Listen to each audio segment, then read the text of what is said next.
like ludicrous mode. Let's do it. Oh my God. Grip. Oh my God. Oh. Okay.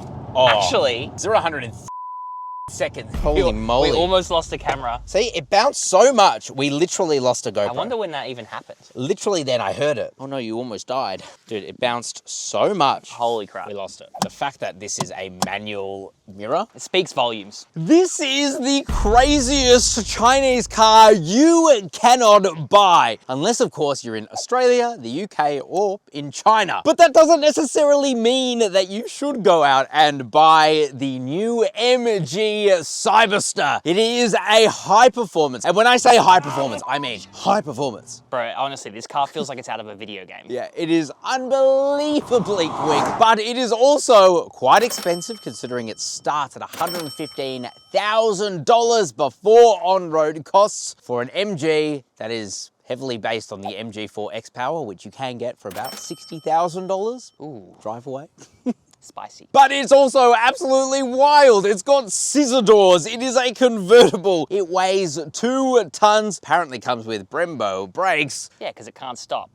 And it has no less than 4 different touchscreens on the interior. It is going to be a wild ride today, so strap in because we're going to review this thing. Bro, that was some nice interpretive dance. You're welcome. All right, let's quickly touch on price again, because like I said, this thing is 115 grand. Actually, in the UK, you can get this thing as the Trophy, which is rear-wheel drive only, but this is all-wheel drive. It is the highest performance you can get in the MG Cyberster. Like I said, 115 grand. This is actually cheaper than what you would get in the UK, so that is a big win for us here in Australia. But I have to be honest, man, I don't think that this thing is worth 115 grand. Yeah, I think it's lacking a few things. There's some glaring misses. Yeah. For example, an auto dimming inside mirror, which you just would get at, at any price point above like $30,000. So what's really important is that you pay the absolute best price possible. I don't think you should be spending 115 grand on this. You should be getting a better deal. So make sure you Google CarSauce Buy, our car buying service. It's a free service for you because we charge the dealers a fixed fee, but we negotiate on your behalf with dealers. We have a dedicated team of car buyers who are out there to get you the best price possible with cars that are actually in stock. So yeah, definitely use that service and save yourself a bit of money if you're gonna buy the MG Cyberster or any new car. Let's talk about the way this thing looks, man. Dude, it actually looks epic. Do you know what? I think it looks $115,000. This thing, it is just a gorgeous, gorgeous car. I didn't mean to, but we're color matching today.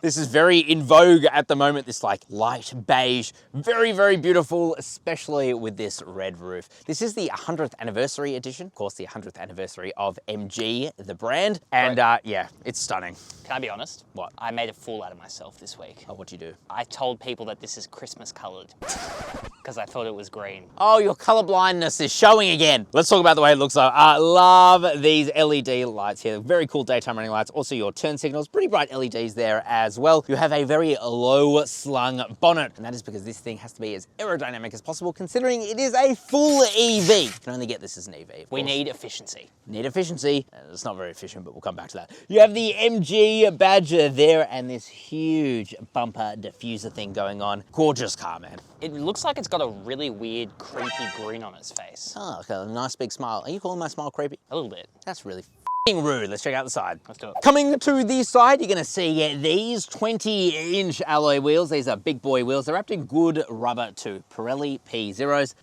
Let's talk about these Little brakes. let's talk about these brakes, bruh.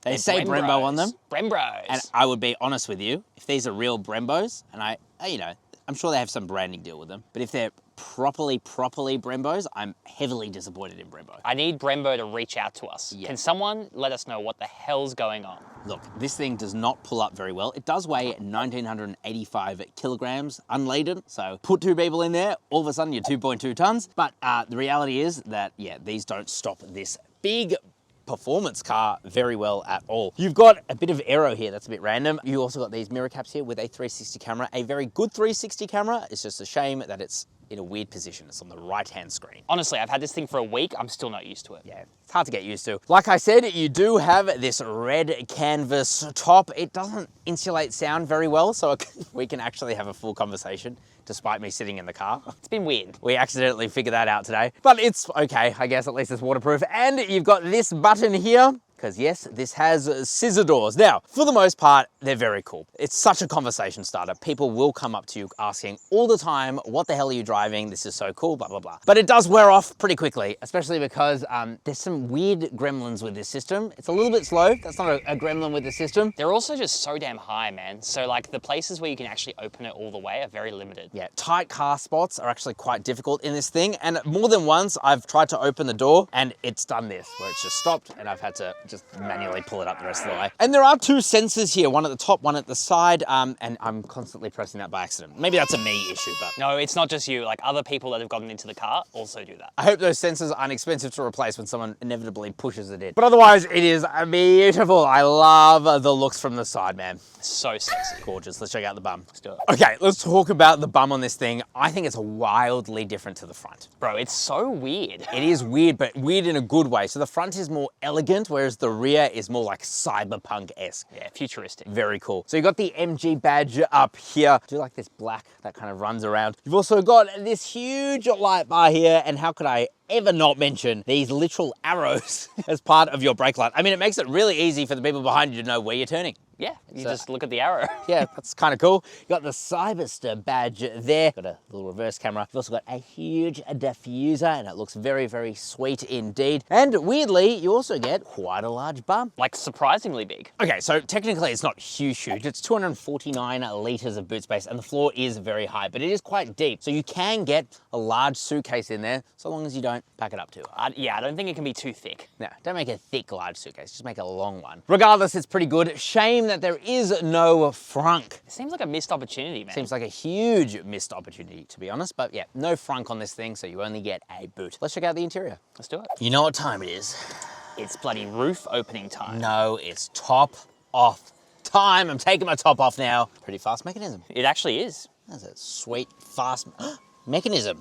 All right, let's talk about the interior space now, because mostly it is very cool. But once you start scratching under the surface, you start to find some little niggles. So up in front of you, you get this nice faux leather steering wheel. It feels good in the hands. The button layout is definitely confusing. It doesn't help that it's just completely unmarked. But on the left-hand side, that is your cruise controls. On the right-hand side, that is your media controls. And then you have 3 different buttons here to control 3 different displays. I said it was 4 touchscreens. It's actually 3 touchscreens and a digital instrument cluster. So let's talk about that. Up in front of you, you do get a nice big digital instrument cluster. It's not the most customizable out there, but you can see enough information on it. So I have no problem with that. You can also change the way it looks, which is pretty cool. On the left-hand side, you have this tiny little display that has wired Apple CarPlay and wired Android Auto. That is a huge miss. It's really weird, yeah. In 2025? And you need to use a USB-A cable, not a USB-C cable. It's just, yeah.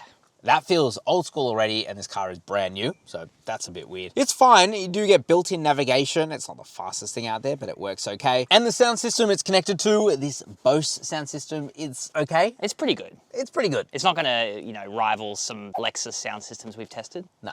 But it's okay. Over on the right-hand side, you have another display, and that has a bunch of options and menus to it as well. There is a lot, including a weather app, for example. There's a lot of things that you probably don't need or could be in one screen as opposed to split in these two. And the real issue is that the steering wheel actually blocks about half of each display. If you want to look at this display, you kind of have to lean this way. This display, you kind of have to lean this way. It's cool in theory. Doesn't really work in practice. This display here, now this one is a little shocking to me because, well, I was gonna say that this display was scratched up, but that's because it's got a... No one took the wrapping off. No one took the wrapping off. Anyway, you do get another display here, which is fine. It's not actually scratched up. It's looking pretty good, actually. In fact, it's easier to see now, which is hilarious. I don't know why that wasn't taken off when this thing was delivered. But anyway, you have your air conditioning controls here. It's actually really easy to use the controls here. You do get a bunch of physical controls here, but these don't register touches very well, and they smudge super easily, so you don't end up using them. You just use this display here. Again, it seems like that's unnecessary. But yeah, it works well, keeps you cool. No complaints. You can also access your heated seats here and your heated steering wheel. No cooled seats, but that is okay. This is quite funny. So this shifter here, the exact pattern is out of a Chevy Corvette. Yeah, which we happen to be reviewing today. Yeah, so that's why we've noticed it. We're like, hang on, that is exactly the same. Operates in the same way as well. So I think MG got some inspiration from the Corvette. Definitely inspiration. And you could see that as well with the infotainment display, although this is just, I'll be honest, a worst implementation of it. By the way, you do get 2 paddle shifters here. On the left-hand side it says KERS, kinetic energy restoration system or something like that. It's your regenerative braking. You can change that. And on the right hand side is your mode selector. It's also got a super sport button here, and that puts it in the super sport mode. Yeah, which is super duper fast. Yeah, really fast and instantaneous as well, so that's good. And you've also got your scissor door controls here. And even though we've had this car for a week, I still am not used to it being here. I'd rather it be here. It just makes more sense as you're going towards the door to press the button. I don't know. Anyway, you do get a little pocket in the door as well, which has a little bit of storage. That's nice. And your seat controls are here. Now, let's talk about the seats. So these are a faux leather and faux Alcantara. They feel pretty good, actually. They look great as well. The only issue I have with them is there is no under thigh support. Actually, there's a second issue. If you want to adjust the lumbar support, you have to do it through this display. I don't know why they didn't just put a button in here. It's really weird, man. That's just strange to me. But anyway, that's what they've done. So MG, you do you, boo. Grab handle here. Storage is actually quite good. So this soft center armrest, you open that up. You get one USB-A port, one USB-C port, and it's felt line too. You got a couple of cup holders here, which can act as a little phone storage area. Stops your phone from rolling around. You press them in and they are your cup holders. I also like how you can pass through the USB cable to the phone storage area. Yeah, there is a little phone storage area here. The miss is that there's no wireless charger, and they possibly could have put that somewhere. I think so. You do have a large glove box though. That's pretty nice, and it's soft touch materials absolutely everywhere. I just don't feel like this is a $115,000 before on-road costs interior. No, I mean, like you look at the scissor doors and you look at the convertible and you're like, oh, expensive. But then you sit in it and you're like, it's missing a few things that it should have. Yeah, and a glaring one, like I said earlier, is this mirror here. The fact that this is a manual mirror and it's not automatically dimming. Yeah, it speaks volumes. Yeah, it speaks volumes. I will say you get a massive amount of storage behind you, which is really quite good, actually, and a bit of netting as well to stop things from rolling around. So you can definitely get a lot more than a Chevrolet Corvette back there, that's for sure. That's for sure. Alrighty, Daddy Jacob. It's time to bloody launch this thing. Launch this thing. Alrighty, friend, it's time. I'm a bit brown pants here. This is gonna be one of the fastest cars we've driven, I think. Yeah, they claim 0 to 100 of 3.2 seconds, and I would not be surprised if we hit it. So let's put the car into super sport mode. All we have to do is put our foot on the brake, foot on the accelerator, a little rocket ship comes up there. Oh my God. Fist me. It's like ludicrous mode. Let's do it. Oh my God. Grip. Oh my God. Oh. Okay.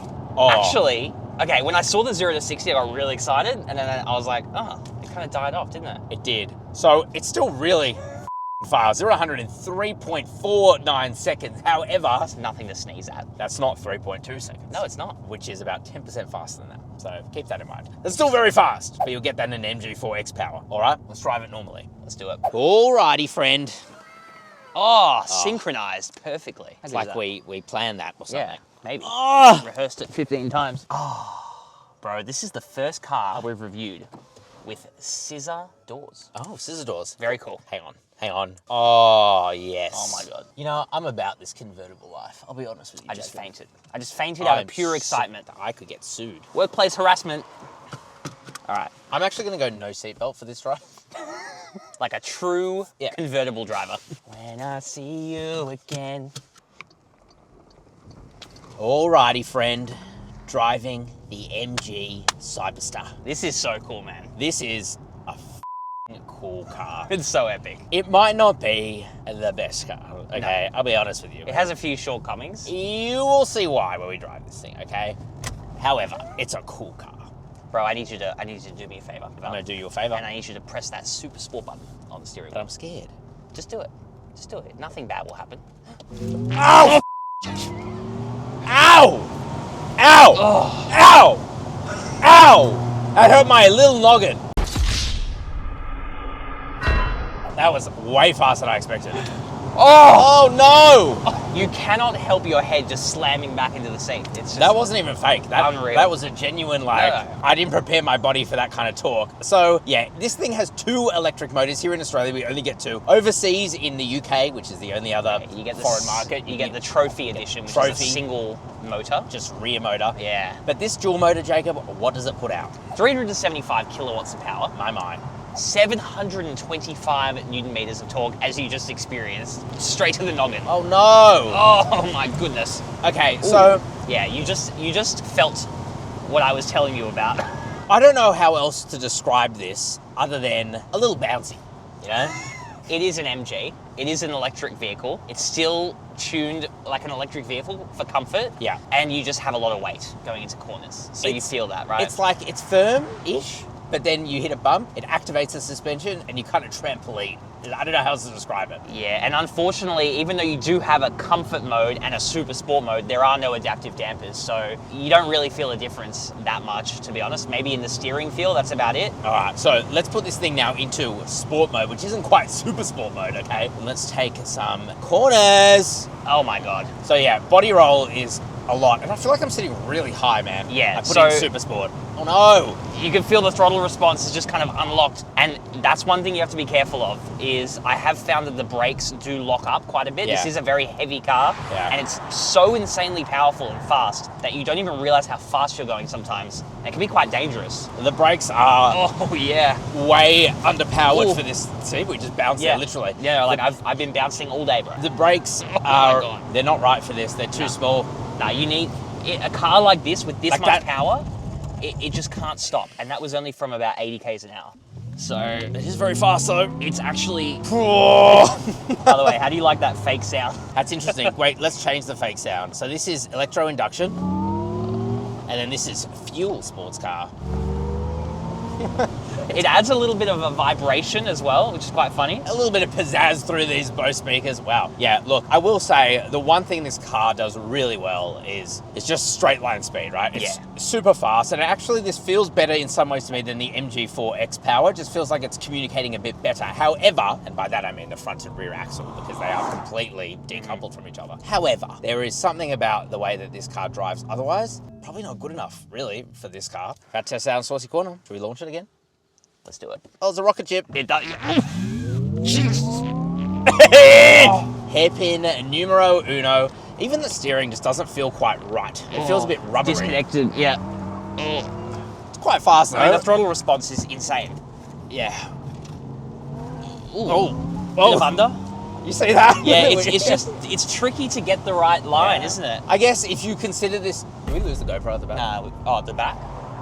Oh, it's right there. Oh, pull over quick. Oh my God. Holy We moly. almost lost the camera. See, it bounced so much, we literally lost a GoPro. I wonder when that even happened. Literally then I heard it. That's why I looked back. Oh, no, the door won't open more. Ah! Wow. Dude, that is so lucky that it didn't come off the car. Oh no, you almost died. Dude, it bounced so much. Holy crap. We lost it. And that is a strong suction cup That's too. a strong suction cup. I mean, when you feel your butt coming off the seat, you know that the camera is probably going to come off the back. Ah!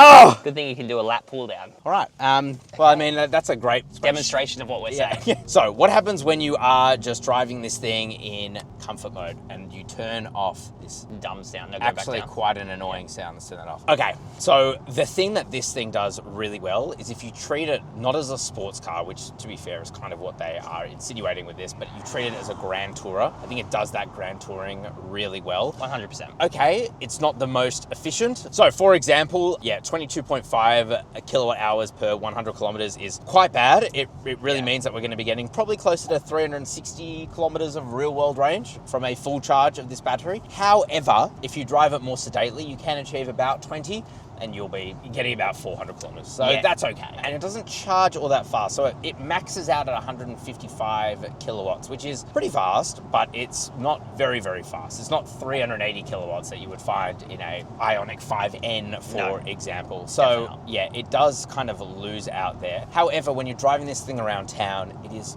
really quite comfortable. And even though there is a firmness to the suspension, despite its bounciness, it's still a comfortable car. Yeah, and it's a not good daily. It's not BMW X SUV levels of firm. It's quite nice actually around town. It's almost better as like a daily driver, but then you're not going to track this thing. You're not going to drive this thing seriously fast. Even though it looks like you could and it has the power to go that fast, I think you really need to upgrade the brakes or something, do something to it to make it capable of that. Agreed. All right, let's get into our final thoughts. Let's do it. Alrighty, Daddy Jacob. Bro, this thing is pretty epic. I wholeheartedly stand by it. It's probably the wildest car we've reviewed this year. I mean, any car to have scissor doors.